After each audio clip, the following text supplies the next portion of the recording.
Alam namin kung sino yung nag-hire ng vlogger kasi meron kaming ebidensya. Kahit baliktarin nyo kami, kayo wala kayong ebidensya. Meron kaming screenshot na nirecruit kami pero hindi kami mukhang pira na katulad ninyo mga... O sinong loko-loko dito ang magsasabi na sinungaling ako? Sabihin ninyo na sinungaling ako. Ha? Tingnan ninyo ang ebidensya sa dating video ko, sa mga latest video ko. Ha? Ako patas, ako para sa bayan. Baka sabihin mo, Takiro, didiis ako. Ha, i-check mo yung dati kong vlog. Binabanatan ko si Duterte. Pero sakto lang. Hindi ko nilalait. Sinasagot ko lang ang mga sinasabi niya na medyo malayo na sa pagsiservisyo sa bayan. Katulad nung sinabi ni Duterte na walang utang na loob. Sinagot ko siya, sabi ko, sa pagsiservisyo sa bayan hindi kailangan ang utang na loob. Ngayon, bakit si BBM naman ang binabanatan ko? Hindi ako naninira, pinapayuhan ko lang siya. Dapat hindi niya hinahayaan si Inday Sara na sirain ng mga tambaluslos. Ipakita niya na nakasuporta siya kay Inday Sara para mapahiya itong mga bandidong vlogger na katulad ni Takiro. Hindi ko sinasabi na si BBM ang gumawa nito, pero bakit yung mga tauhan ni BBM kakampi ng mga may kaso para sirain si Duterte? Sino ang matutuwa? BBM, ang sisira sa iyo ay ang mga tauhan mo, kaya makinig ka sa amin. Hindi mo kami kalaban.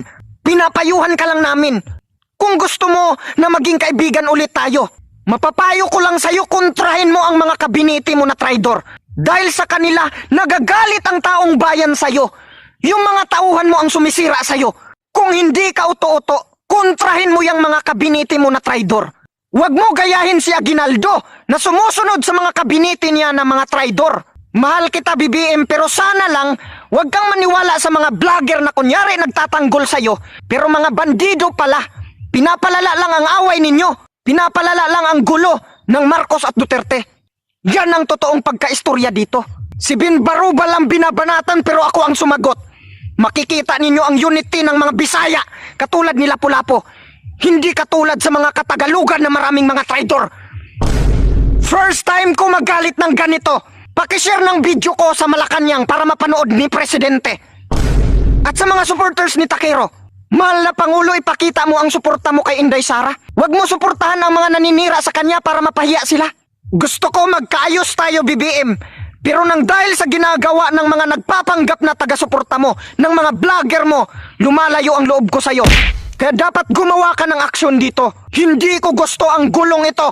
Gusto ko magkaisa tayo. Pero hindi ko na gusto ang nangyayari sa bayang ito. Mabuhay ang tunay na may malasakit sa inang bayan.